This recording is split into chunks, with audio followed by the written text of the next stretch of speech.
So here's an interesting article. I haven't gotten the chance to really look at this, but this was posted on Telegram, and I thought this was interesting. Pfizer leak exposing the Pfizer manufacturing and supply agreement day 1 and 2. The only reason you see this post is because Twitter decided to block me and delete the content which you're about to read. Judge for yourself. Pfizer leak. Background: Pfizer has been extremely aggressive in trying to protect the details of their international COVID vaccine agreements. Luckily, I've managed to get one. Manufacturing and supply agreement. So part of this is redacted. I'm sure that's to protect the source. Because the cost of developing contracts is very high and time-consuming legal review cycles, Pfizer, like all corporations, develop a standardized agreement template and use these agreements with relatively minor adjustments in different countries. These agreements are confidential, but luckily one country did not protect the contract document well enough. So I managed to get hold of a copy, which you're about to see. As you're about to see, there is good reason why Pfizer was fighting to hide the details of these contracts. Confidential information means all confidential or proprietary information other than exempt information is in any form, directly or indirectly, disclosed to recipient or its representatives by or on behalf of the disclosing party pursuant to this agreement, regardless of the manner in which such information is disclosed, delivered, furnished, observed, either marked confidential or oral, blah, blah, blah. First, let's talk about the product. The agreement not only covers manufacturing of vaccines for COVID-19 and its mutations, but also for any, quote, device, technology, or product used in the administration of or to enhance the use or effect of such a vaccine. That's interesting. Vaccine shall include all vaccines manufactured in whole or in part, supplied directly or indirectly by or on behalf of Pfizer or BioNTech or any of the affiliates pursuant to this agreement that are intended for the prevention of the human disease, COVID-19, or any other human disease, in each case which is caused by any of the virus SARS-CoV-2 and or any or all related strains, mutations, modifications, or derivatives of the foregoing, any device, technology, or product used in the administration or of enhancing the use or effect of. If you're wondering why... Okay. So you're a paralegal, right? Yes.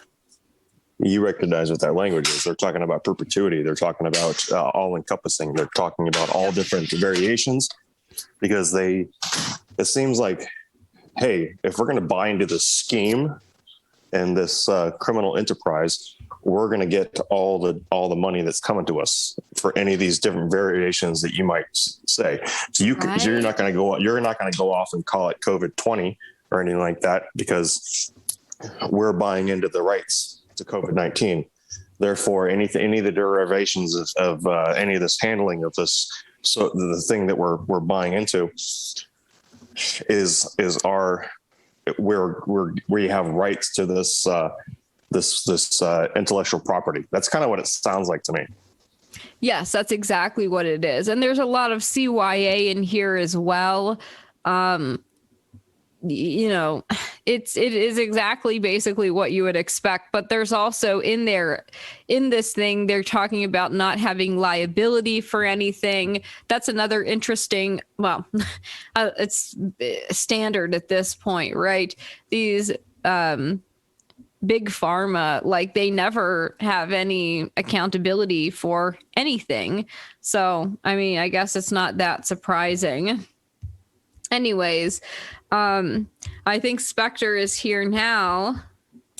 Speaking of paralegal things, I'm trying to find the headline from yesterday that might be perhaps a little wiggle room in the system. And I don't know if many people really caught on to this yesterday, but apparently Remington had to reach an historic $33 million settlement with families of Sandy Hook victims. What? So think about that, folks. You got a gun manufacturer who had to settle out of court, basically an admission of guilt in so many words, that they were responsible for what happened with Sandy Hook. That's absurd. So guns are bad, inanimate objects, right? Well, here's the thing that does, and follow my logic here and see if you agree. If they allow this precedent to stand, where inanimate things can be blamed for tragedies or deaths or otherwise, what does this say that that precedent could not necessarily be used for the jab? Here's a backdoor way, folks, because if they allow this to stand, in my opinion, they have to allow this to stand for anybody who wishes to come against the Pfizers, the Modernas, the Johnson & Johnsons. And so all that garbage they passed behind the scenes for immunity that Congress gave them for COVID-19 jabs or otherwise, not going to work. You can't have it both ways. I mean, I think that's a very good point. You know, you could argue also that the damage and the death toll is far more than the damage and death toll of Sandy Hook, right? Absolutely. Yeah, it's a crime against humanity. What was the false flag known as Sandy Hook, where we don't even know if people actually died? They had so many freaking crisis actors and fake people running around, and schools that were closed and properties that were bought up in the area. Who knows if that thing was real? Very strange. And it just happened that Department of Homeland Security and all those guys just happened to be running a drill exercise all at the same time. Same time, same day. Just a pure coincidence, I'm sure. And not that far away from the actual school. Very bizarre. So I want to encourage you folks, go find the case for the Remington settlement. Look it up. Find it in Court Listener, wherever you can find it. Justia, someplace. Find that actual case and hold on to it. Because frankly, I think that's what's going to be the key to undoing all of this. If they allow that to stand, spoons made me fat, right? Same difference. The jab caused death. They can't stand on it, regardless. Yeah, that's true. I saw somebody saying, well, Remington didn't have a signed document or contract or something. It doesn't matter. Doesn't matter. That's not how it works. No, it's a precedent. And if they're going to allow that precedent to stand, then that's going to have to be able to stand for crimes against humanity. Now, granted, yes, we would rather see the Nuremberg 2.0 take place, and perhaps that is going on behind the scenes. But this could be a backdoor way for civil suits against these a-holes. Or class action lawsuits. Well, and I say this too. The legal indemnity may be against the entities. That's not to say that you can't look up the Moderna's, Johnson & Johnson, Pfizer's net on old Yahoo News, figure out who the shareholders are, figure out who their top brass are, and you go after and pick them off one by one. Yes, that's right. That's a good point. You can sue them personally. Yes, you might not be able to sue the company. Not on an executive capacity, but on the personal capacity as the person. I think that's a good point. And keep that in mind, folks.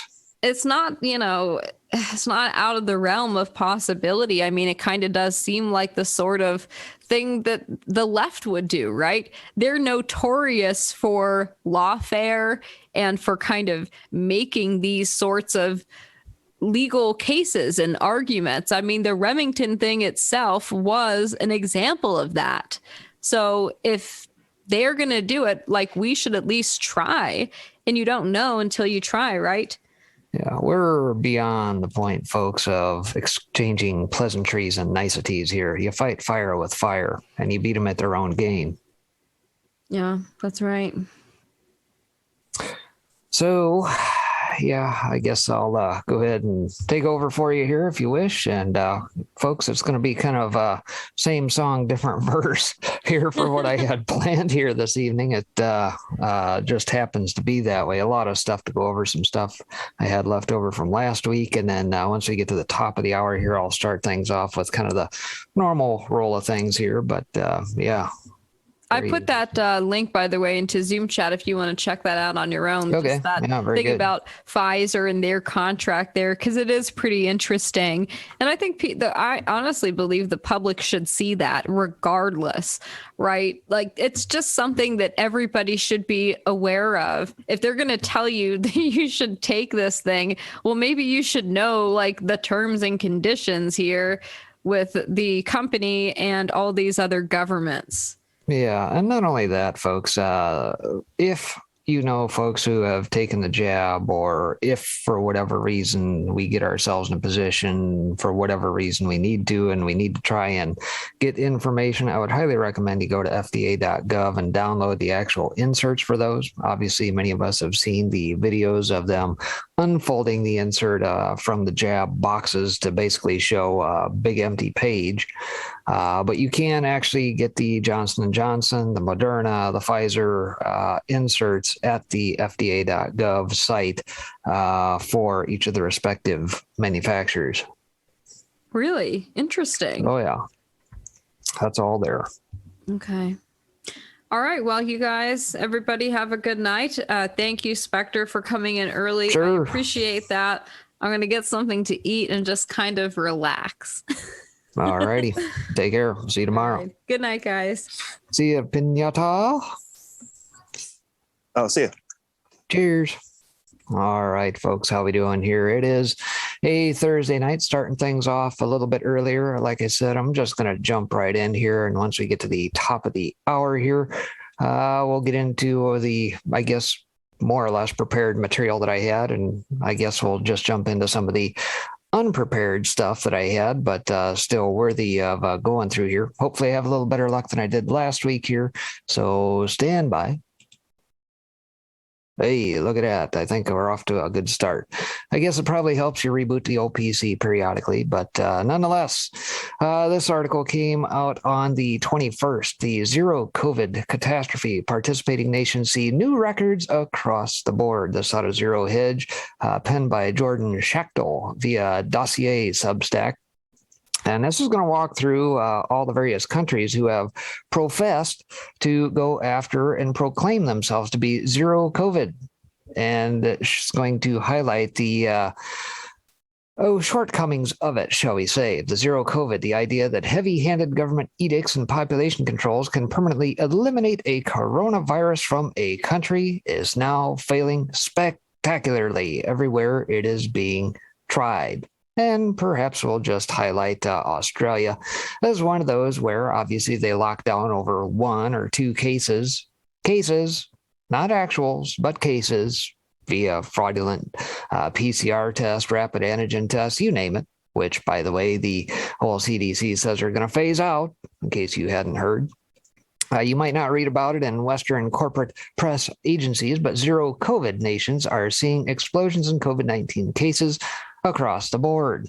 The widely praised quote-unquote success story, countries that followed the radical ideology that is zero COVID have not only failed to contain a virus, but are now witnessing the uncontrolled spread of that virus in their population centers. The governments committed to this pseudo-scientific totalitarian adventure are scrambling for options and responding by locking down their nations and further violating the rights of their citizens. The lid is flown off the zero COVID pressure cooker, revealing the shortcomings of such a reckless ideological endeavor. Let's take a look at how zero COVID nations are holding up. Australia. Australia is arguably the most dedicated large nation to a zero COVID strategy. The country has been closed off from the vast majority of the world since the beginning of COVID mania. Even many Australian citizens have been unable to enter or leave the country. Australia has pursued so many lockdowns that it's pretty much impossible to keep track of what number we're currently at. Zero COVID has been an unmitigated disaster, as Canberra's elimination strategy has unsurprisingly failed to permanently move cases to zero. And here's the graphic. Here's from last year. Here's another one of the blips they had in lockdown, extended ad nauseum. And I suspect that's current. On Thursday, Melbourne and Sydney, Australia's two largest cities, enacted yet another lockdown. This will be Melbourne's fifth lockdown in the span of a year and a half. Out of Reuters, the Australian state of Victoria was ordered into a 5-day lockdown following a spike in COVID-19 infections, joining Sydney as the country's two main population hubs battle an outbreak of the highly contagious Delta variant. Are you scared yet, folks? Problem is this. They leapfrogged. They must not know their Greek alphabet worth a shit, I'll tell you that, because apparently the cat got a little ahead of the bag here. Cart before the horse, whichever euphemism you wish to use. But aren't we down to Lambda now? Do they not know their Greek alphabet? Because we kind of skip around a lot, but yet now they're telling us we got to be very afraid of Delta. Please. Australia's lockdowns have been infamously ruthless. In some places, lockdowns meant citizens were only allowed to leave their homes for 1 hour a day. Wait a minute. Didn't we just cover that about the jails and that in D.C., political prisoners? Aren't those similar conditions? And they were not allowed to travel outside of a certain radius from their homes. In many places, the act of protesting is illegal, and it will be met with not by riot police. Australia has also enacted mandatory quarantine camps for citizens who are privileged enough to be allowed to return to the country. Vietnam, labeled a zero COVID success story, quote unquote, by the corporate press for its ultra stringent policies, cases are now exploding in Vietnam. There you see the graphic. The government, in full panic mode, has responded by locking down major cities, only for the case count to continue to move upwards. Ruh-roh. 69 COVID-19 deaths announced as caseload tops 40,000 with record daily increase. Wait a minute. Are we in a pandemic or a case-demic? Plandemic, scamdemic, shamdemic? Take your pick. Vietnam orders COVID-19 lockdown in Ho Chi Minh City. There you go. South Korea, Seoul set up one of the most intrusive COVID surveillance regimes in the world, applauded by authoritarians as a country that had its priorities in order. South Korea was supposedly the model contact tracing nation. Today, South Korea is seeing record numbers across the board. This week, the country is seeing record caseloads. Zero COVID has failed, and the government has responded by restricting rights even further. There you see it via Nikkei Asia. And Reuters, amid growing concerns over the more contagious Delta variant and a stagnating vaccine rollout, South Korea tightened restrictions across most of the country as new COVID-19 cases soared past previous daily peaks to 1,615. Scared yet? 1,615 out of a population of what? I'm sure that equates to probably less than 0.1% of the populace, but hey, simple math. Singapore, once a zero COVID nation in good standing with the radical ideologue public health experts, the government in Singapore wised up and decided last month to drop the idea of forever eliminating a minimally threatening endemic virus. I guess they saw the light, huh? China is lying about its COVID numbers and just about everything else. The Chinese Communist Party claims to be a zero COVID participant, but in reality, Beijing has been fooling the world about mitigation and suppression successes since day one of COVID mania. Of course they have, because that's what they do. Thailand, a widely praised success story for its strict lockdowns and other draconian policies in pursuit of zero COVID, is setting its own COVID case records. How is this possible? How is this possible? Everybody is locked in their homes. How can they possibly be transmitting such a contagion? Newsflash GBA says Thailand COVID-19 cases rose by 9,207 on Friday, the second highest daily record since the start of the pandemic, as the country mulls to tighten social distancing rules once again to contain the surge in infections. Out of New Zealand. New Zealand, which has been in a self-siege since the beginning of 2020, remains completely committed to its zero COVID elimination strategy. Like Australia, the country has set up quarantine camps for people who have been granted access to the nation. Due to isolation-related COVID immunity debt, the country is seeing skyrocketing hospitalizations among children who are not threatened by COVID-19. Rita Pennehy says doctors say children haven't been exposed to a range of bugs due to lockdowns, distancing, and sanitizer, and their immune systems are suffering. Free from COVID, for now, emergency rooms are said to be at a breaking point in the country. With the country dealing with unknown winter illness, it seems the zero COVID fanatics have forgotten that there are still other ways to get sick. Shocker. Hub says there is no capacity. Several emergency departments at breaking point as winter illnesses overwhelm hospitals. Where did the flu go? Anybody still track that, by the way? Just curious. Kiwi officials have not even commenced discussions over how long they will remain committed to their self-siege strategy. Their closed borders have resulted in a massive shortage among hospital staff. So in summary, every country that has embraced the radical notion of zero COVID has ended up failing to contain a virus and or failing to accept that the costs of attempting to contain a virus have been exponentially worse than the benefits of containing the virus.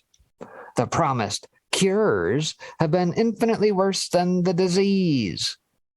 There are no longer any quote-unquote success stories involving nations using tyrannical means in an attempt to stop a virus. Zero COVID, as any rational person could have predicted a long time ago, has failed in spectacular fashion. And that's true. Absolutely true. And it will continue to fail. And if these jackass punks at the top think that they're going to try that crap here in these United States, they better think again. They better think again. And if you think the counties are going to follow along, I reckon that they're going to have some problems. Just remember, folks, a third of the counties in this country of more than 3,000 counties are Second Amendment sanctuary counties. We need to work on that, get them north of 2/3 to 3/4, preferably all 100%, but we know that probably won't happen. But nonetheless, you better get a hold of your sheriff and figure out where they stand in these draconian processes. And I think yesterday we saw that perhaps a lot of the red states say, yeah, we're not going to go along with this crap because it's not grounded in reality. And it's not. It's absolutely not. And to further that point, this in and of itself is becoming a religion all into its own, right? Bow to the COVID gods. Well, Epoch Times had this the other day, says CCP virus sculpture destroyed by arsonists. Who the hell is sculpting stuff to COVID at this point? CCP virus sculpture was destroyed by arsonists less than a month after being revealed to the public in Yermo, California, the artist says. This was an attack on the American system of free speech and was meant to silence us, Liberty Sculpture Park, which housed the piece, said July 24th on Facebook. We will not be silenced. We will rebuild loudly and proudly. Whoa, wait a minute. Bible called. Bible says what about pride? Going before what? A fall? Bow to your new religion, the COVID god. The Liberty Sculpture Park was attacked July 23rd by an arsonist, there we go, that targeted the park's newest edition of a CCP virus sculpture by park co-founder Wei-Ming Chen. The artist spokesperson Jonas Wan told the Epoch Times. Since being unveiled in June, the sculpture has faced multiple failed attempts of vandalism. The park increased its security measures to monitor the artwork after receiving numerous threats. Where were all these people protecting statues that were torn down by, the Antifa and BLM folks over the last year plus? Where were they then? Why protect this at all costs? Despite such precautions, arsonists attacked the site during a time when it was unguarded, Wan said. Whoops. Apparently somebody must have had to take a little nap, I guess. The 6-foot sculpture made of steel and fiberglass contained the word CCP virus. The artwork featured a face resembling Xi Jinping, General Secretary of the Central Committee of the Communist Party of China. While the right side of the face appeared human, the left side was a skull representing ruthlessness. Chen said he created the sculpture to remember the global pandemic, while also reminding the world that the CCP kept the initial outbreak of the virus a secret while it spread to different countries. The CCP concealed the epidemic and caused the virus to spread around the world, Chen said in a statement. The communist totalitarian ideology is the most dangerous virus in the world. The sources come from the Communist Party. Without the Communist Party, there would be no virus and death. The CCP virus sculpture was unveiled at the park June 4th, the anniversary of China's Tiananmen Square massacre. The remains of the sculpture are still at the park. While Xi Jinping's face is destroyed, the platform with the word CCP virus remains standing. Too bad. And anyway, continuing on out of Zero Hedge yet here today, McCurry to Fauci, it's time to stop the fear-mongering and mid-widespread natural immunity. Oh, wait a minute. You mean there's this thing called natural immunity you can actually get? Say it ain't so. I thought you had to have the jab in order to get immunity. Not so. It is not the first time Dr. Marty McCurry has dared to speak out against the establishment's doom narrative. In February, he slammed Fauci's forecast of a return to normalcy not occurring before 2022, saying that we would see herd immunity well before that, urging that experts should level with the public about the good news.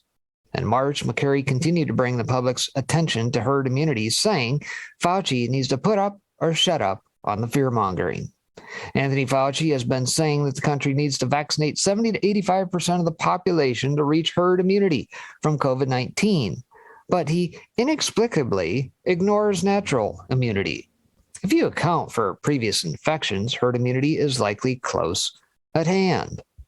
In May, the professor disputed CDC Director Dr. Rochelle Walensky's contention that COVID-19 variants could set back the march to herd immunity, adding that, don't buy the fear-mongering. The COVID-19 threat is waning, adding, please ignore the CDC's guidance. He urged, suggesting, live a normal life unless you are unvaccinated and did not have the infection, in which case you need to be careful. We've got to start respecting people who choose not to get the vaccine instead of demonizing them, McCurry further asserted. I guess that's 180 degrees opposite of what Biden says today in the old presser at the White House, eh? Yes, creepy Uncle Joe didn't get the message. As a reminder, McCurry is a professor at the Johns Hopkins School of Medicine, Bloomberg School of Public Health, and Carey Business School. So he knows the science, which, as Pelosi said, is key to everything. Well, I'm not sure which science that is unless it's their chosen pseudoscience, science that's convenient to them. The science is settled, just like climate change, right? Wrong. Science is never settled. Here's a scary chart that has Fauci and the CDC and Pelosi and her cronies all demanding masks or worse. Oh, we're starting to get that little dog leg up right there. Time to be scared, everybody. Fear, fear, fear. Fire up the fear cannons over at the Mockingbird Media. Take the jab. Notice anything different this time? No one is dying. Interesting.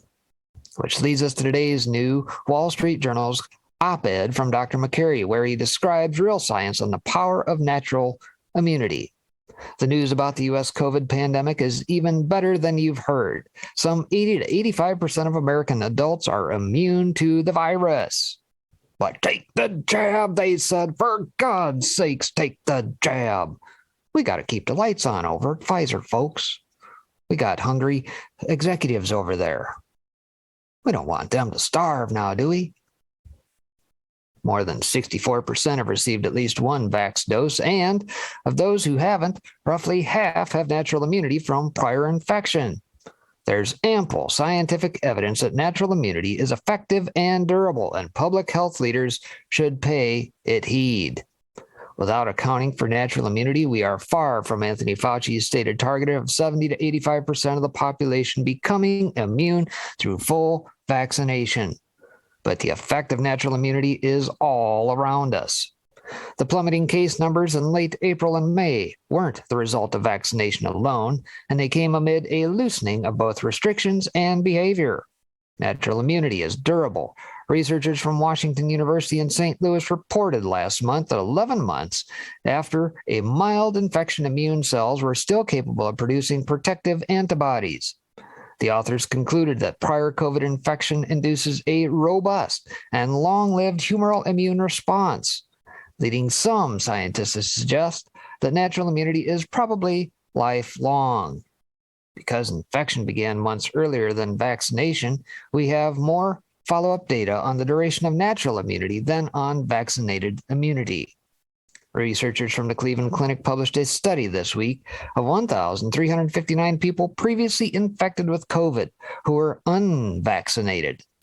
None of the subjects subsequently became infected, leading the researchers to conclude that individuals who have had SARS-CoV-2 infections are unlikely to benefit from COVID-19 vaccination.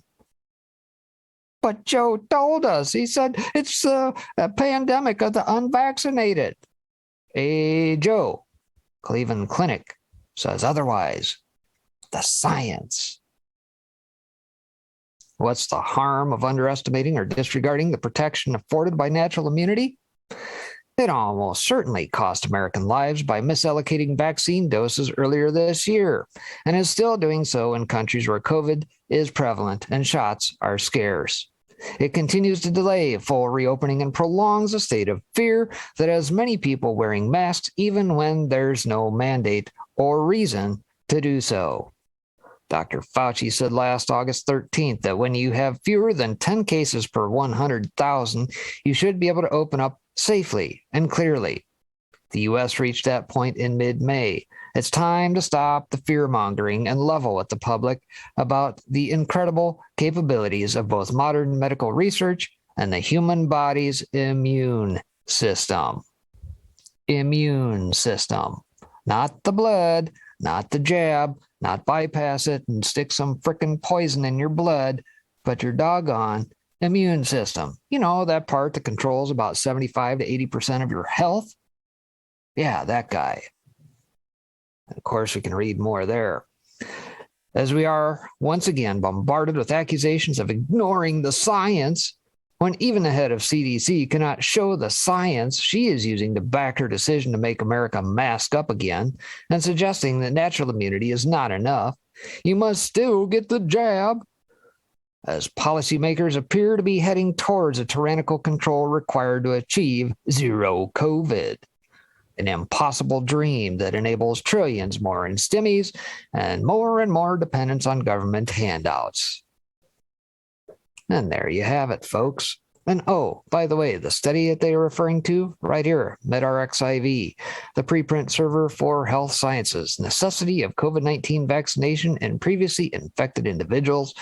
The abstract says, background, the purpose of this study was to evaluate the necessity of COVID-19 vaccination in persons previously infected with SARS-CoV-2. Here's the methods, here's the results. Among the 52,238 included employees, 1,359, or about 53% of 2,579 previously infected subjects remained unvaccinated, compared with 22,777, or 41%, of 49,659 not previously infected. The cumulative incidence of SARS-CoV-2 infection remained almost zero. Let me repeat, almost zero, right there, among previously infected unvaccinated subjects. Previously infected subjects who were vaccinated and previously uninfected subjects who were vaccinated compared to the study, a steady increase in cumulative incidence among previously uninfected subjects who remained unvaccinated. Not one of the 1,359 previously infected subjects who remained unvaccinated had a SARS-CoV-2 infection over the duration of the study. And a Cox proportional hazard regression model. After adjusting for the phase of the epidemic, vaccination was associated with a significantly lower risk of SARS-CoV-2 infection among those not previously infected. And of course, there's numbers behind that. Conclusions. Individuals who have had SARS-CoV-2 infections are unlikely to benefit from COVID-19 vaccination, and vaccines can be safely prioritized to those who have not been infected before. Piss off, jackasses. Tell me the science. Read your frickin' studies. Anyway, one more before I switch over here. And of course, the song remains the same. Rewarding the hesitant, Biden calls on states to bribe the vaccine holdouts with $100 incentive. Yep, $100, folks. And to that, I'm going to go all biblical here, because just like in the days of Jacob and Esau, when they were born, to the days where they were out in the fields, who sold their birthright for a bowl of beans? That's what it's going to come down to, folks. You're going to sell out your livelihood, your health for $100 because Joe told me to? Better think, folks. Use your noggin. Hesitant to take the vaccine, but really needed $100 right now? President Biden may have just the answer. On Thursday, Biden called on state and local governments to tap into the $1.9 trillion American Rescue Plan to offer $100 payments to people who take the COVID-19 vaccine. $100, that's all it's worth. Your livelihood for $100. What are you gonna buy? Some tacos with that? With the inflation that we got these days? Good cripes. They're talking the other day that inflation in New York is going to be so bad, we're going to be paying $40-50 for a frickin' hamburger, folks. 2 hamburgers, that's all that's worth to you?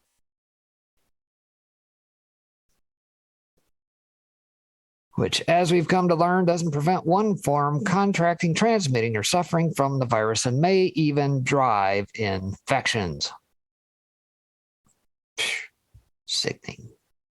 Echoing Biden's call, the Treasury Department said on Thursday afternoon the $100 bribes would serve as, quote, an extra incentive to boost vaccination rates, protect communities, and save lives. Treasury stands ready to give technical assistance to state and local governments so that they may use the funds effectively to support increased vaccination in their communities. And Treasury will partner with the Department of Health and Human Services throughout this effort. Oh, bravo, Treasury Department, because your PPP program works so well. I'm sure there was absolutely no fraud whatsoever that took place there. Freaking idiots. And of course, this article also highlights an interesting study as well. Let me bring that up here back again real quick before we kick over.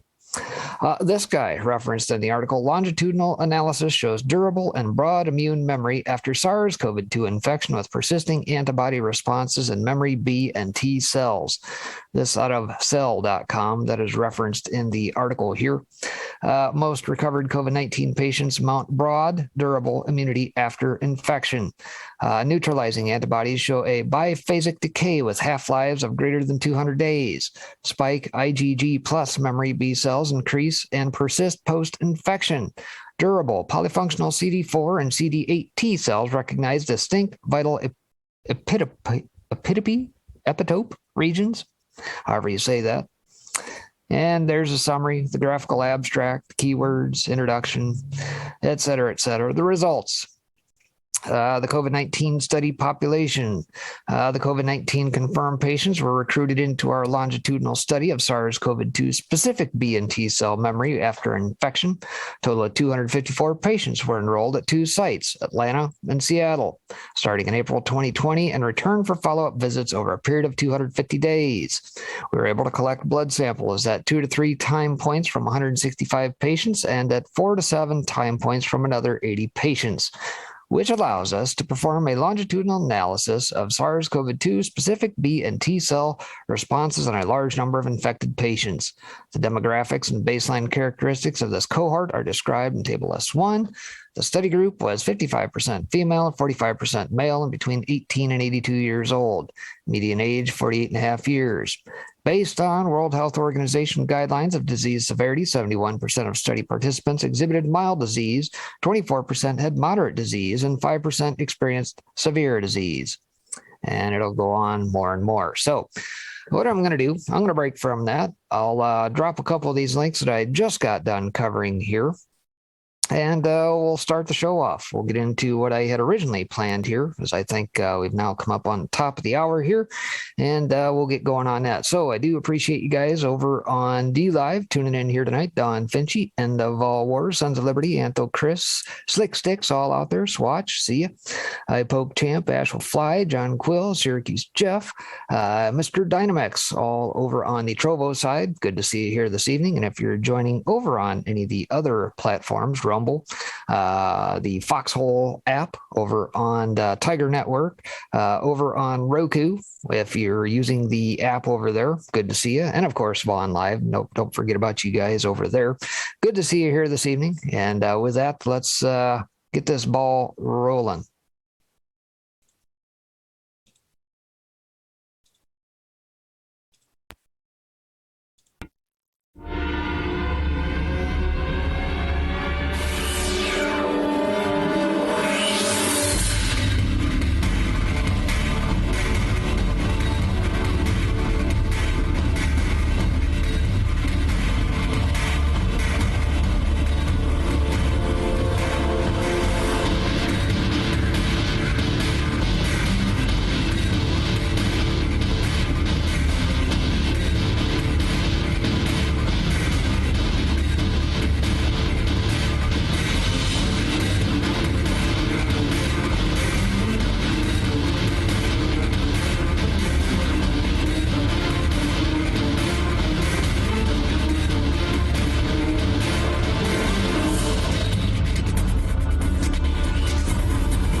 All right, welcome back, everybody. Let's get the old ball rolling here. We got off to a swift start here this evening, and of course, the song remains the same for what I had prepared here this evening.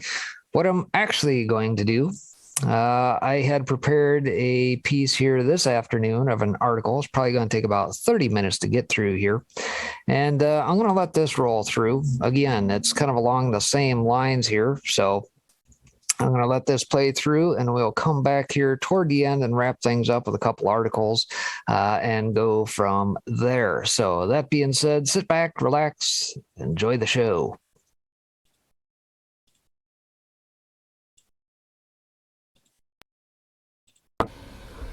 All right, we got an article out of Zero Hedge dating back to the 26th here of July, 2021. Brought to us by Jim Quinn over at the Burning Platform blog, entitled Cascade of Consequences. And this is going to be a little bit of a dramatic reading here. There was truth and there was untruth, and if you clung to the truth even against the whole world, you were not mad. George Orwell, of course, from 1984. People agree with you only if they already agree with you. You do not change people's minds. That, of course, a quote via Frank Zappa. Orwell and Zappa's words of wisdom have never been truer than they are today. The level of untruth proliferated by the government, mainstream media, central bankers, military leaders, big tech, big pharma, big corp, and billionaire oligarchs has reached prolific heights. We are lost in a whirlwind of lies, destined to grow into a tornado of tragedy and ultimately result in a cascade of consequences. Since the installation of the illegitimate dementia patient as president of this dying empire of debt by the deep state, billionaire oligarchs, surveillance state agencies, military-industrial complex, Silicon Valley censorship tyrants, corrupt, bought-off state politicians, Soros-installed bureaucrats, and their propaganda arm, fake news media outlets, the country is further fractured into warring factions. It has been driven by a political party, moral versus immoral, black versus white, criminals versus police, normal versus abnormal, capitalist versus communist, Federal Reserve versus the people, vaxxers, sheep versus natural immunity realists, authoritarians versus freedom fighters, critical thinkers versus non-thinking believers, privileged elite versus common men and women, citizens versus traitors, powerful versus powerless, and evil versus good. As Zappa realized, people believe the narrative they have been conditioned to believe, and no quantity of facts, data, or rational arguments will change their minds. Arguing on Twitter or Facebook is not going to change the mind of those you are arguing against. Our public education indoctrination centers have taught multiple generations to feel rather than think, believe rather than question, obey rather than challenge, and allow their minds to be molded by elitists to follow orders and do as they are told. No questions asked. This organized effort by men constituting a true invisible government has been a conscious, decades-long manipulation of the minds of the masses through media propaganda, government cultural indoctrination, and most recently through internet social media platforms. Those in control have achieved astounding success in exploiting the psychological weaknesses of millions of Americans by inducing them to believe absurd falsities, consume on command, become dependent on government handouts, go into debt, work soul-crushing jobs, become addicted to the very technology used to manipulate them and surveil them, and believe anything authority figures tell them to believe. The past 17 months have proven this to be true. They convinced an enormous portion of the world population a non-lethal virus for anyone under 80 years old and decent health was such a threat they agreed to be locked down and masked for a year, destroying the global economy, putting tens of millions out of work, bankrupting hundreds of thousands of small businesses, and benefiting authoritarian government tyrants, megacorporations, and criminal cabal who stole the presidential election for a senile, hair-sniffing, angry gaffe machine functioning as a Trojan donkey to implement the Build Back Better New World Order WEF plan. World Economic Forum, for those that know what that means. The Davos elite and their henchmen have accomplished more than they probably thought possible, achieving almost universal compliance and obedience to rules and dictates which have proven to be pointless in controlling COVID, but remarkable in controlling the masses. The throngs have demonstrated their willful ignorance and sheep-like qualities by unquestioningly trusting anything their superiors told them and obeying orders like submissive slaves. Those controlling the narrative took the teachings of Edward Bernays to heart and realized repeat a lie often enough and it becomes the truth. The number of provable untruths conveyed by those running this global psyop have reached colossal heights of deceit. When trusted media quote-unquote experts, politicians, Hollywood stars, sports heroes, government health apparatchiks, and corporate media all relentlessly repeat the same lies, it is difficult for a dumbed-down populace to not believe the official narrative. Anyone who presented factual data to counter the untruths has been immediately censored and disappeared by the Silicon Valley social media tyrants Zuckerberg and Dorsey.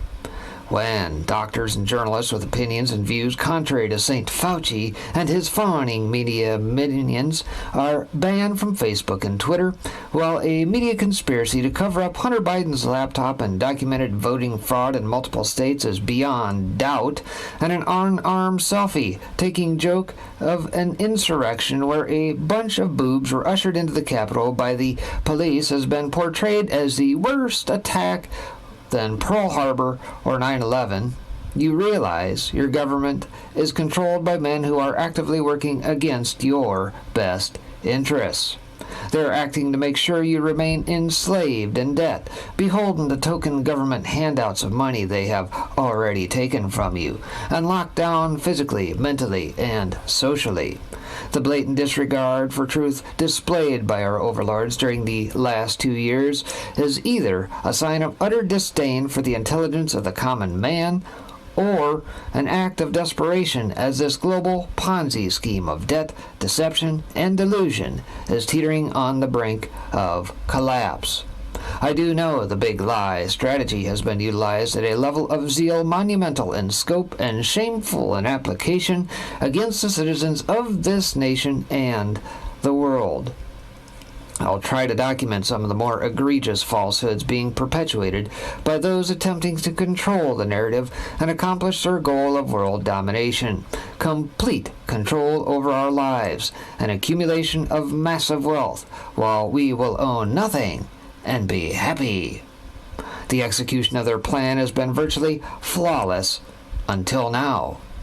I'll address the numerous lies related to the plandemic, where the weaponization of relatively non-lethal flu to anyone under 80 years old, not tipping the scales at 275 pounds, has been used to steal a presidential election, destroy hundreds of thousands of small businesses while shifting the profits to megacorps like Amazon, Walmart, and Target, created division and suspicion among the population, making them easier to manipulate and control, effectively implemented authoritarian measures and mandates, putting a final nail in the coffin of our constitutional rights, unleashed the power of a corporate fascist social media censorship regime designed to silence the truth and punish those who do not comply with the approved narrative, and creating perpetual, unfounded fear among the masses in order to make them obey all orders from their oligarch controllers.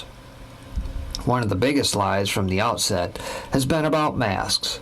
All guidance from renowned health organizations prior to 2020 and backed up with scientific studies unequivocally stated masks do not protect you from viruses. Fauci, the Surgeon General and head of the CDC, were not lying in March 2020 when they told the American public masks do not stop the spread of the virus. They have been lying ever since. The manufacturers of the masks even put a warning on the box that they do not work in preventing the spread of COVID-19. The two charts below prove the point, and I could present 50 more charts from around the world showing the same results. Japan, the most masked country on Earth, even when there isn't a pandemic, was widely lauded early in the pandemic for stopping the spread with masks. Somehow, with 96% mask compliance, they experienced a massive surge in cases in January, another surge in May and June, and now a new surge. Just like everywhere, masks prevented nothing. They are useless against all viruses. That brings us to the left-wing media whipping boy, Sweden.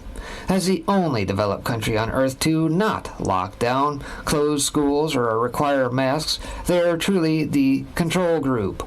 The New York Times, Washington Compost, and every other left-wing fake news outlet wrote numerous fear-mongering articles about the disaster in Sweden. They experienced the same exact pattern of cases as every other country in the world, with a surge in April and May 2020 and January 2021. Sounds an awful lot like flu season, does it not? Their death rate per million people is the 21st highest in the world, with the UK, US, Spain, France, and Mexico recording far worse rates despite lockdowns and mask mandates. What becomes self-evident from the graph is that they are not experiencing a surge from the Delta variant.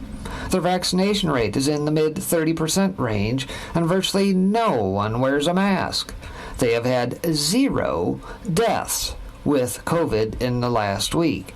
Previously infected people are not catching the Delta variant, while vaccinated people are.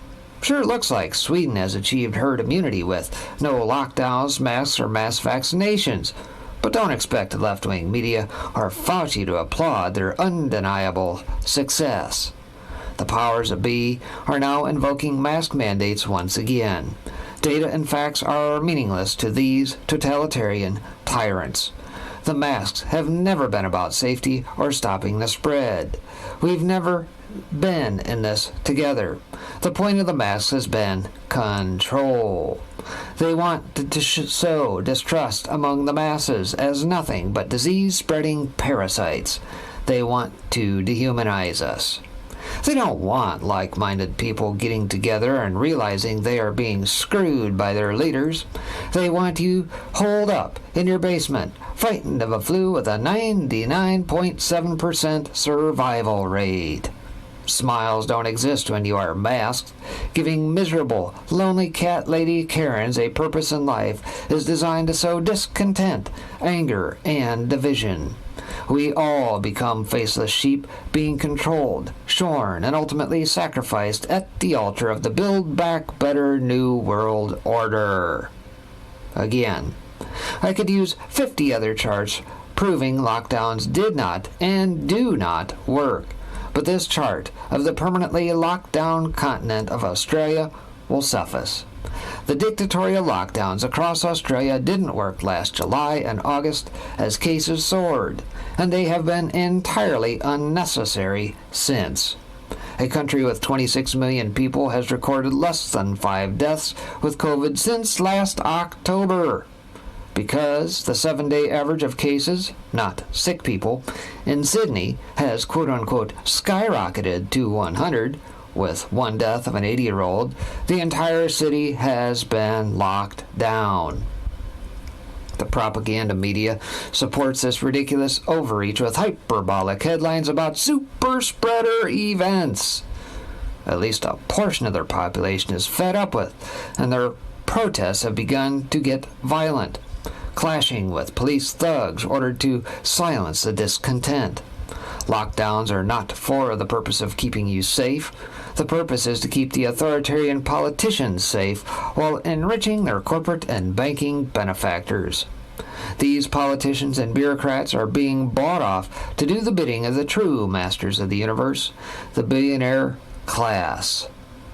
This brings us to the big lie about vaccines. It seems both the left and right are in on the vaccine lie. The first lie is this gene-altering concoction is actually a vaccine. A vaccine is supposed to trigger your immune system and provide immunity from a disease. This supposed vaccine does nothing of the sort. The polio vaccine didn't lessen the polio symptoms. It eliminated polio as a disease. The smallpox vaccine didn't lessen smallpox symptoms. It eradicated smallpox. These COVID vaccines were sold to the public as the cure for COVID. The CDC's own website says the vaccine was supposed to keep you from getting the virus. Fact check, false. Despite the misinformation being promulgated by Dementia Joe and the White House sycophants, vaccinated people are getting COVID, being hospitalized, and dying with COVID. The vaccine worshippers declared that no one said it was foolproof because its effectiveness was 95%. Of course, there would be a few breakthrough cases. It appears we have more than a few. The data from Israel, the most vaxxed country on the planet, is proving these quote-unquote vaccines to be virtually worthless. Over 80% of these new cases are among the vaxxed, and the effectiveness of the vaccines are clocking in at 39%. Just a smidge lower than the 95% from the doctored trials. The cognitive dissonance of the vaxxed rationalizing their stupidity by flailing about with new reasons for why the vax works as advertised is fascinating to observe. Just like Zappa said, you cannot change people's minds, even when their decisions have proven to be asinine. Now, the storyline has changed to it reduces the symptoms and keeps you from being hospitalized or dying. Another big lie. The narrative is now 99% of the cases are among the unvaccinated. Untrue, once again. They are purposely not testing the vaxxed, but still, the data is rolling in day after day of the vaxxed catching COVID, being hospitalized and dying. In addition, all the paid-off medical quote-unquote experts, sports figures, Hollywood stars, and social media influencers appear in the never-ending vaccine marketing blitz commercials subsidized with your tax dollars, telling you how safe and effective these jabs are. Another huge lie. The VAERS database. When the swine flu vaccine killed several people, it was immediately pulled by the FDA as too dangerous. Despite this experimental gene therapy killing and maiming thousands while not providing the advertised immunity, the powers that be are ramping up the fear volume to 11 in order to sell this big pharma profit bonanza, with zero liability for the deaths and injuries caused by this toxic brew to the public. They have been bought off. They have even bought off Republican governors, senators, and the Fox News shills through threats of defunding or promises of compensation, also known as bribes. They are laboriously ramming the jab as essential for teenagers down our throats, with the assistance of woke leftist university administrators demanding compliance to attend classes. Virtually no one under the age of 19 has died with COVID in the last 17 months, as the CDC's own statistics show. The proliferation of myocarditis in young men after getting the jab is being suppressed by the media vaccine complex. Teenagers have a greater risk of dying from the jab than COVID, but their brainwashed, willfully ignorant parents are sacrificing them up to the altar of big pharma profits. And none of this considers the unknown long-term effects from this emergency use authorized non-FDA approved brew. World-renowned doctors, including the inventor of the mRNA treatment, have declared young people should not get the jab. The risks far outweigh the benefits. This leads us to the lies required to allow these EUA quote-unquote vaccines to be used in the first place. The FDA is only supposed to allow emergency use of non-approved drugs if there are no other treatments deemed capable of providing the same level of success in treating the disease. It was known very early in this scamdemic, both ivermectin and hydroxychloroquine, safe, cheap, and effective drugs, both drastically reduced the symptoms of this flu. Scientific studies and papers were issued. Many doctors began writing about their effectiveness and life-saving qualities. Even Trump was touting them. Suddenly, the Silicon Valley social media tyrants began censoring doctors, studies, or anyone daring to put forth facts about these cheap, plentiful, safe drugs. Trump stopped talking about them. Only the vaccines save us. Doctors and hospitals were paid to shut up and deny writing prescriptions for these drugs. There was no money to be made prescribing these life-saving drugs. How many lives could have been saved if these supposed do-no-harm physicians had not bowed down to Fauci and his big pharma co-conspirators? It's always been about the Benjamins, and Fauci has been the liar-in-chief during this pandemic, reaping the accolades from the vaccine rollout, keeping the fear flowing, and covering up his role in funding the creation of this virus in the Wuhan bioweapon lab. There are no coincidences when it comes to this engineered and weaponized pandemic. Was it a coincidence Gates, Fauci, and Schwab conducted the Event 201 pandemic simulation in October 2019, 3 months before this bioengineered virus was released into the world? Why were Moderna patents for their vaccine obtained before the pandemic began? Why do Fauci and his NIH cronies have financial interests in Moderna? When will Fauci be brought to justice for funding the gain-of-function research at the Wuhan lab, as he continues to lie to Congress, despite documented proof of his guilt? This troll-like creature is a global mass murderer still lauded by the fake news media and treated like a holy figure by mindless liberal twits across the land. The sheep will bleedingly line up for their Pfizer booster shot because 3 must be better than 2. The only boost will be to Pfizer's hundreds of billions of vaccine profits. Now, the latest big lie has been revealed. Well after the damage has been done, Kary Mullis, who won the Nobel Prize in Chemistry for the invention of the PCR test, had this to say about its use and Fauci. The PCR, if you do it well, you can find almost anything in anybody. Those guys have got an agenda which is not what we would like them to have, being that we pay for them to take care of our health in some way. They have a personal kind of agenda. They make up their own rules as they go. They change them when they want to. And they are smug, like Tony Fauci, does not mind going on television in front of the people who pay his salary and lie directly into the camera.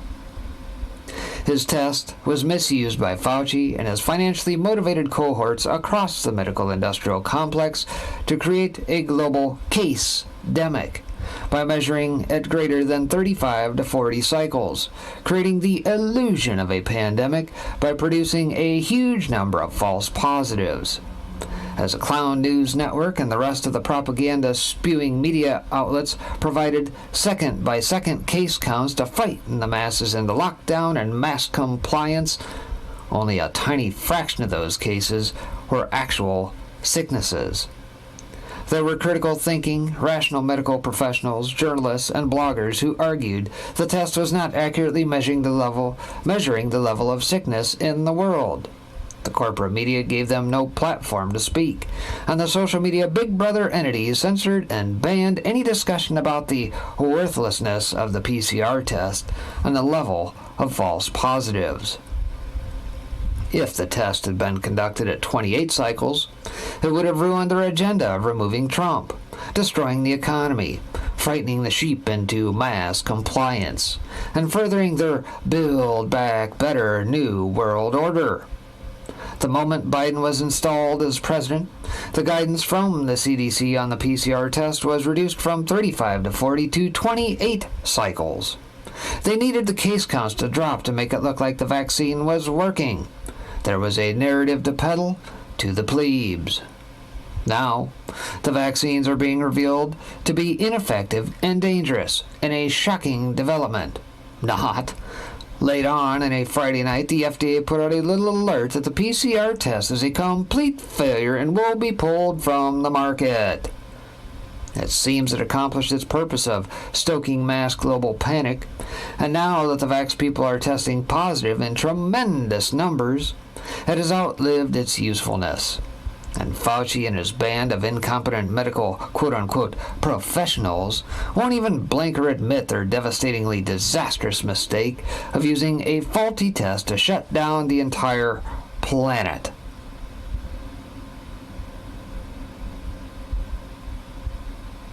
Despite all these lies being revealed, the gullible sheep-like masses breathlessly await the new proclamation and dictates from Fauci and the rest of the medical frauds dancing to the tune of Big Pharma, Gates, Soros, and Schwab. The narrative has devolved into renewed lockdowns, mask mandates, vaccine passports, and blaming the unvaxxed healthy people for the surge in cases. Still below 80%, January 30% below April. Despite over a year of factual data proving lockdowns and masks do not work, they demand compliance. Despite the fact vax zombies contract, and spread the virus, they insist on vaccine passports, which would be useless other than as a further control mechanism over the masses. And lastly, if the PCR test is entirely useless, according to the FDA, the surge in quote-unquote cases proclaimed by the politicians and compliant media mouthpieces is a worthless data point and means nothing. What we do know is the entire U.S. is experiencing about 250 deaths per day with COVID, and the vast majority are over 80 with 5 comorbidities. This is 93% below the January peak, 60% below the level in May, and 20% below the level in June. For some perspective, 400 people die each day from strokes, and 1,650 die each day from cancer in the U.S. This fading faux pandemic is a nothing burger with a side of fear-mongering and a dessert of permanent lockdowns. They have pushed their agenda too far and too fast. The UK, France, Italy, and Australia have tried to cross a bridge too far. Their totalitarian lockdown, mandatory vaccine passport schemes, and generally treating their citizens like cattle has begun to backfire. Violent protests are taking place around the globe against the despotic tyranny of their elected leaders. The psychological manipulation and mass media propaganda worked for over a year. They took their foot off the gas by relaxing lockdowns and mask mandates, but think that their diabolical, heavy-handed schemes will work again amid this faux Delta variant charade. The controllers' hubris has led them to believe their Bernaysian propaganda mind manipulation techniques will work just as well the second time around. As the mass protests attest, there are millions not buying what they are selling anymore. They want their freedoms back. It wasn't a majority that threw the British tea into the Boston Harbor. It was an irate, tireless minority who set the brush fires of freedom in the minds of men. The smell of revolution is in the air. Orwell's fiction has become an instruction manual for our Big Brother overlords. He understood what power meant to these evil men. They are trying to remake the world by tearing everything apart and remaking it to their benefit. Power is in tearing human minds to pieces and putting them together again in new shapes of your choosing. Quote by George Orwell. The cascade of consequences created by those wielding power across the globe have only just begun. Their boldness in implementing a plan of global control where we will own nothing, eat bugs, be electronically surveilled 24/7, depend on government for an electronically delivered living stipend, be stripped of our rights to free speech, armed defense, and privacy, while living under constant fear of armed government thugs busting down our doors because we committed thought crime, has rendered them recklessly arrogant. Despite all their efforts to censor and suppress the truth, the internet is too vast and uncontrollable to shut down unless this was the true purpose of Schwab's recent cyber polygon simulation. As truth-tellers across the world have begun to gain some traction, Huxley's quote becomes more pertinent. "You shall know the truth, and the truth shall make you mad." Quote, of course, by Aldous Huxley. People are getting mad. Those in power want us to direct our anger at each other. They want the vaxxed fighting the non-vaxxed, blacks fighting whites, citizens fighting immigrants, men fighting women, young fighting old, and the country fighting Russia and China. What the oligarchs do not want is our ire to be focused on them. But they have pushed the people too far. The top 1% of Americans own $42 trillion of wealth, 16 times as much as the bottom 50%, with most of that wealth concentrated among a few hundred families. This is not accidental. It is part of their plan. This pillaging campaign is aided and abetted by their puppets at the Federal Reserve. And this is not reserved for just America. Europe is equally controlled by the few. The consequences of their traitorous deeds is pointing toward civil chaos and global conflict, as anticipated in the later stages of a fourth turning. The protests arising across the globe are just the beginning.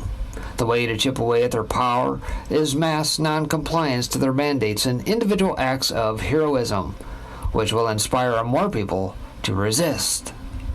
Mocking and ridiculing the oligarchs and their minions will contribute to their decline in status. Boycotting corporations and entities supporting the narrative weakens their sway. Shunning those supporting the establishment, whether they be family, friends, or co-workers, will be essential in shifting the balance of power. Many people have proven to be followers. We need to shift the narrative to the point where they begin following the truth tellers. The enemy have the wealth, power of the media and politicians in their pockets. They think they have the police and military, but videos of the police joining the protesters in Italy offer hope they may turn on the oligarchs. They have families at risk too. Our freedom and our future hang in a balance. Critical, independent thought, courage, and fortitude in the face of tremendous adversity will be essential in defeating these global tyrants who think of you as a parasite to be crushed under their boot. Remember Carlin's first rule? Don't believe anything your government tells you. It's all lies. And of course the quote from Carlin there.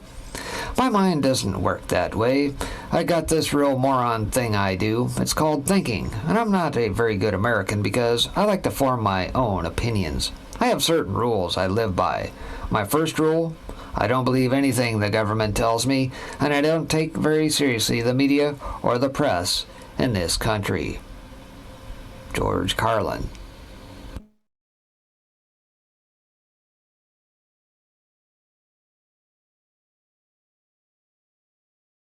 There you go, folks. Hopefully you enjoyed that. Dropped a link out there for you to follow along. And of course, I'll get this up on the old backup channels here hopefully soon, once I get a few things squared away in the background here. And we'll go from there. All right, to wrap things up here tonight, I'm going to continue on that thread. And we'll get into the next article. This one is a tale of two narratives. Again, kind of the same thread here, if you will. This brought to us out of the Automatic Earth blog. It says, a tale of two narratives. This penned the other day. And it gets into this. Says, this is a double list from a long-time Automatic Earth regular column, TAE summary, posted in yesterday's Debt Rattle thread. Let's see, the TAE summary, the mainstream narrative. All right, so we're going to talk about what the mainstream media tells us, and we're going to counter that narrative point by point. So, point by point here, we start off with it is not known where COVID-19 originated, but the most likely origin is the transmission from an animal to humans. COVID-19 has killed 600,000 people in the U.S. Trump botched the COVID-19 response, costing many lives. Many deaths were preventable if we'd tested, masked, tracked, and locked down better. Vaccines are good and have eradicated polio, measles, whooping cough, and other diseases. Vaccines against COVID-19 are safe and effective and have saved many lives with only minor acceptable adverse reactions. There are no effective treatments for COVID-19 besides the vaccines. COVID is spread by the droplets and aerosols from infected people, both symptomatic and asymptomatic, and can be spread through momentary casual contact, both indoors and outdoors. Children and young adults are at risk from COVID-19 and can spread the disease and should take the same precautions and measures as adults. We need to do whatever it takes to defeat COVID-19, including frequent testing, mass vaccination, continued lockdowns, and wearing masks.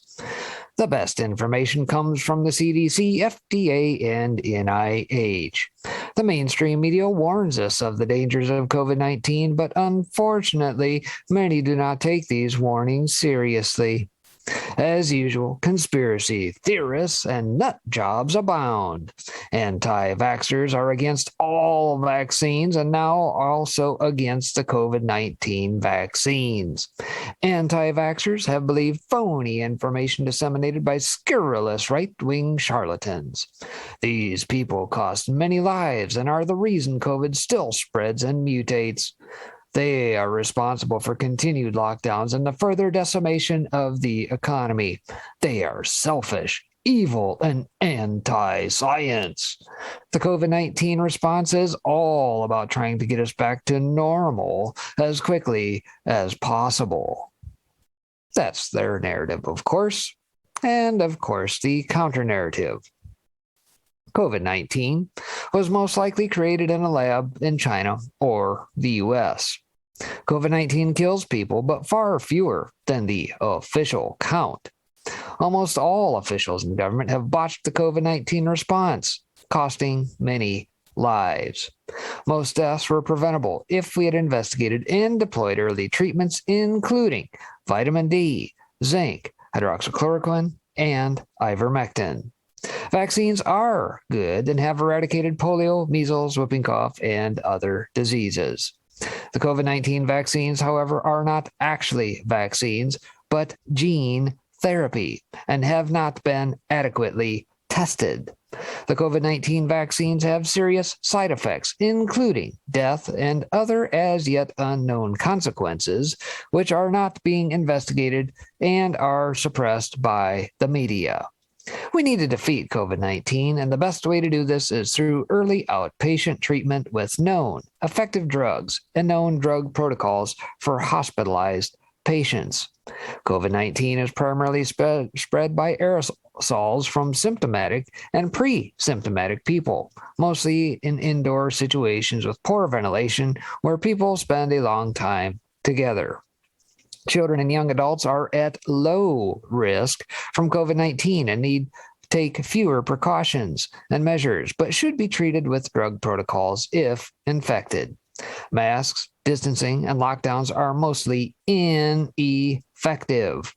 The best information comes from frontline doctors who actually treat patients and experienced researchers who have no financial interest in big pharma. The CDC, FDA, and NIH are largely compromised because of their association with and funding by drug companies. The mainstream media is also comped by their association with big pharma and the government. The truth about COVID-19 is suppressed and labeled conspiracy theory in order to support the mainstream narrative. People who insist that the vaccines are the only way to fight COVID-19 have believed lies told to them by the MSM from Big Pharma and a corrupt medical establishment. The vaccine narrative has cost many lives, and ineffective vaccines are responsible for the continued spread and mutation of COVID-19. The fallacious mainstream narrative is responsible for all lockdowns and the decimation of the economy. The people who push the mainstream narrative are evil and anti-science. The people who believe this narrative are naive, dogmatic, and anti-science. The COVID-19 response is all about money, power, and control. So there you have it. Narrative versus counter-narrative, succinctly put. And last but not least on the night, we'll go this route. Out of the Daily Bell. Ooh, what is this? Ad. All right. COVID-19 propaganda roundup. Children's risk of COVID death 2 in a million. Shocker. Pretty low odds, huh? But hey, mainstream media, counterpoint that we just covered, says we need to treat all kids and everybody the same as adults. This basically says no risk. The initial reporting indicated a 0.000002% death rate for children. The actual figure is 0.0002%. The latest updates are on the new normal, chronicling the lies, distortions, and abuses by the ruling class. Rapper Juvenile releases Vax That Thing Up. Propaganda remix destroys millennials' childhood rap memories. Data from Big Pharma indicates that less than half of the U.S. Black and Hispanic population has submitted to the gene therapy thus far. To remedy this situation, the Vax Them All corporate media continues to dredge up rap fossils to pander to racial minorities. Most people under 30 probably don't even know who Juvenile is. But back in '98, in a simpler time, he was hot. As a preteen Atlanta white boy, I hadn't yet experienced any of the big fine women Juvenile discussed. Girl, you look good. Won't you back that ass up? You're a fine mother effer. Won't you back that ass up? Call me Big Daddy when you back that ass up. Oh, who is you playing with? Back that ass up? Yeah, the lyrics, huh? Fine. After his 15 minutes of shine, Juvenile fell off the map. Nonetheless, his modern irrelevance didn't prevent the Goebbels-style propagandists from recruiting him to remix his '98 classic. Girl, you looks good. Won't you vax that thing up? You's a handsome young brother. Won't you vax that thing up? Date in real life, you need to vax that thing up. Feeling freaky all night, you need to vax that thing up. By the way, I'm not a singer by trade, so don't clip that out. Juvenile, right, featured alongside approximately 300-pound label mate Manny Fresh, arguably a poor public health role model. Respect the science.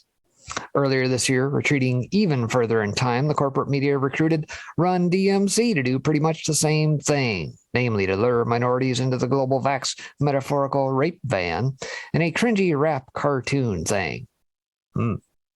White House enlists pop star Olivia Rodrigo for a younger, whiter child audience.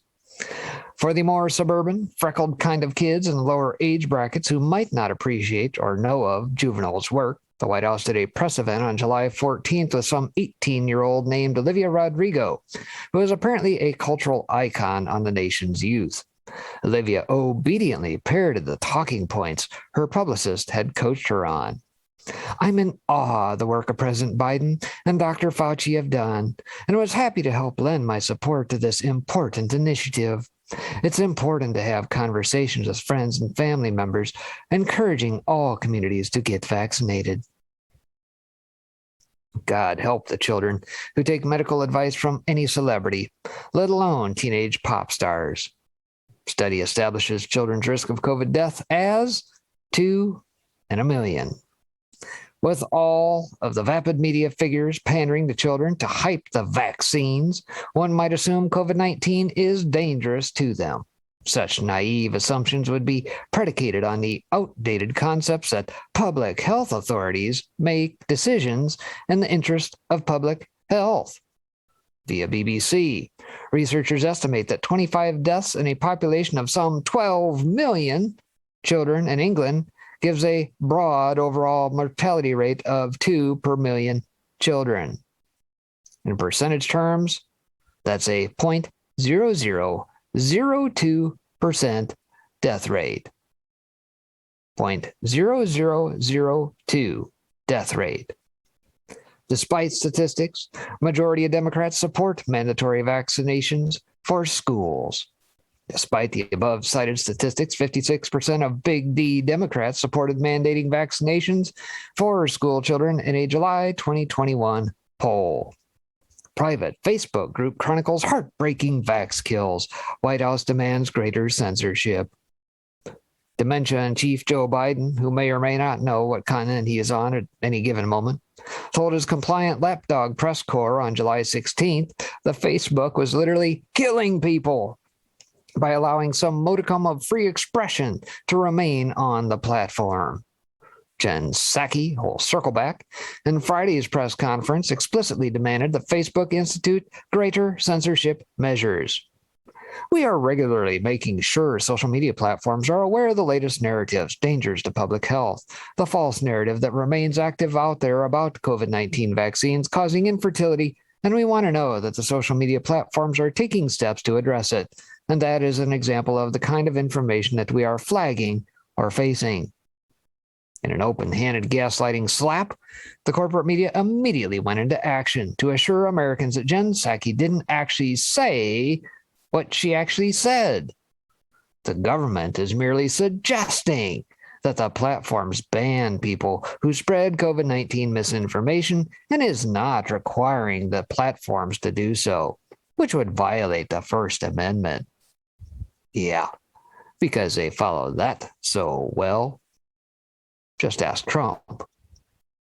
They expect the average Americans to believe that when Jen Psaki, the official voice of the head of the executive branch of the most powerful government in history, calls for shutting down unapproved voices, that's merely a suggestion and not, in fact, tantamount to state censorship in a society that guarantees freedom of speech as the first and primary right from which all other rights flow. What speech is the federal government and its corporate owners so intent on silencing? Among other examples, this. Here we got Denise Shainer, presumably a post on Facebook here. Says, my mom died a week after her second shot from a massive heart attack, blood clots in her brain and fluid around her heart. She was preparing for a hip surgery and had just seen a cardiologist and given a EKG and a stress test prior to her vaccine. She was fine. I miss my mom so much. And my dad still went through with his second shot. And I'm not even kidding. I can stick a magnet to it. I have to look for the spot, but when I find it, a magnet sticks. What is going on in this world? Facebook says, COVID-19 vaccines go through many tests for safety and effectiveness and are then monitored closely. Get vaccine info. And of course, here's a couple other examples as well. Of course, the corporate media rebuttal will be one of the following, or a combination thereof. All of these people are trolls, probably Russian, probably paid, and or their loved ones just incidentally died weeks, sometimes days, sometimes hours after receiving their mRNA gene therapies, and or the deaths here are not representative of the population level. So all these loved ones were worth sacrificing at the altar of public health for the greater good. In effect, you want to make an omelet, you have to break some eggs. Here's an honest takeaway you'll never, ever hear from the corporate media. You were born free with a natural gift for discernment. Draw your own conclusions. So there you have it, folks. How do we combat this? Well, I'll tell you, you better put up one hell of a fight. Take the fight to your local governments, to your school boards. Stand up. We've seen many of accounts on all these platforms, wherever you find them. I think the last post that Q posted still fits to this day. We aren't going to take it anymore. Had enough. It's over for these guys.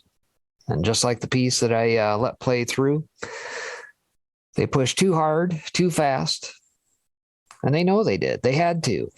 They had to get Trump out of office. We knew it was going to come to that. And here we are. Now the question is, what are you going to do about it? Are you going to sit back and take the jab and wait for the Stasi to show up at your doorstep and say, hey, we just want to know whether you've taken the jab or not? We're from the government and we're here to help.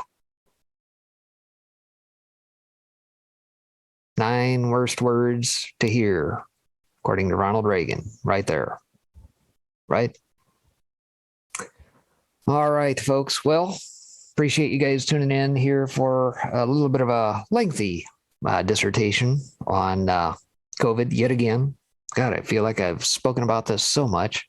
Probably about 30 episodes I've done, at least on the old archives, at least to this point. Feel like a broken record. I'm sure many of you guys know that. But if you know, folks, take that information, get it out to them. I don't know if Turnipopia has been out there here tonight. I haven't seen him in chat. But get on over, grab a lot of the archives. Many of us do. Got some of my stuff per COVID all playlisted out. Put it in their hands. Let them read through it, listen to it. All that stuff. Get educated. It's your responsibility to do so. And with that, I do see that we have a Salty and a Swaggles in-house. Hey, What's up, Breaking? Waggles in the house. Yes. What is going on this What's up, Ricky? Thursday? Nothing much. Nothing much. Well, we better have more. There is lots of stuff. He's just copying what I say. So I see. I'm just playing. More importantly, how are things to my neighboring state, Iowa? Oh, I'm just chilling in Cedar Rapids. whoa! What is that noise?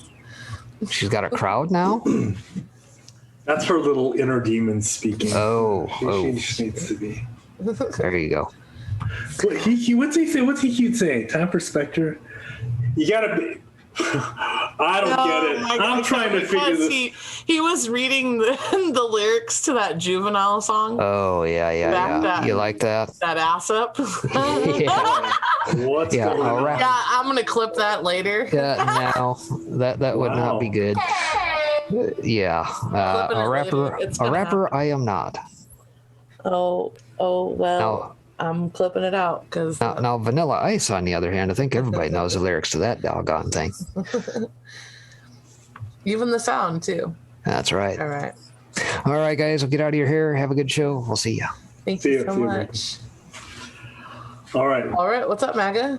I'm not. You know what? I'm not trying to buy any time. That's it. I'm You're just gonna not? do it. You know, We're just gonna really? do it. Okay. Okay. All right. I'm all right.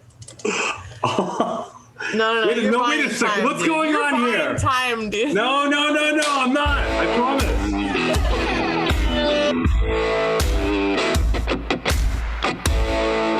Yes. Do it.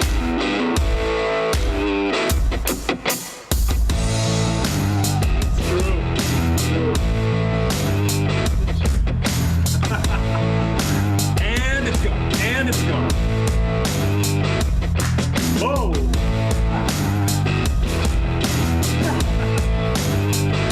I love that one. Yeah.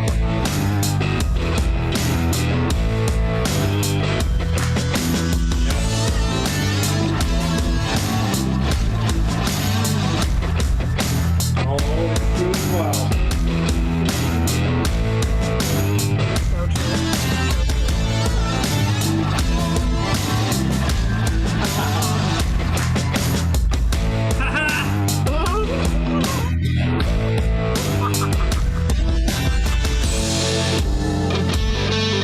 Whoa! Salty!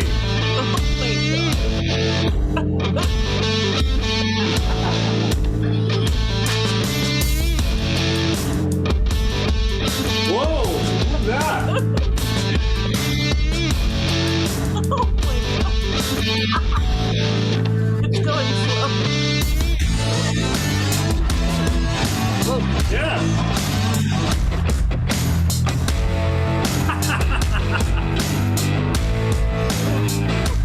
It's falling grandma.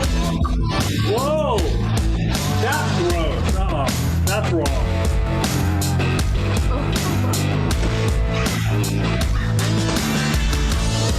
Here's Johnny. Here's Johnny. Oh. I love it. Whoa.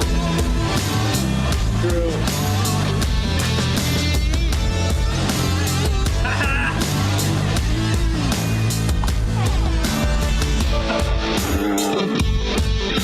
Yeah.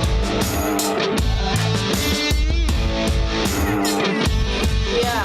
Whoa. Oh my God. Oh. Oh, that's wrong. Yes.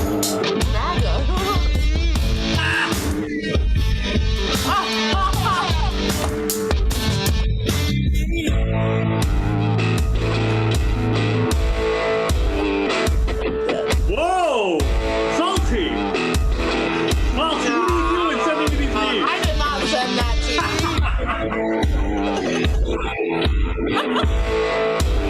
you. True. Come on, man.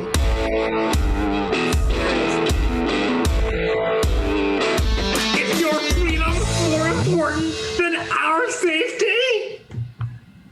Yes, it absolutely is. Welcome to the MAGA Mullet Show. Yes. Welcome to the MAGA Mullet Show. So what's up?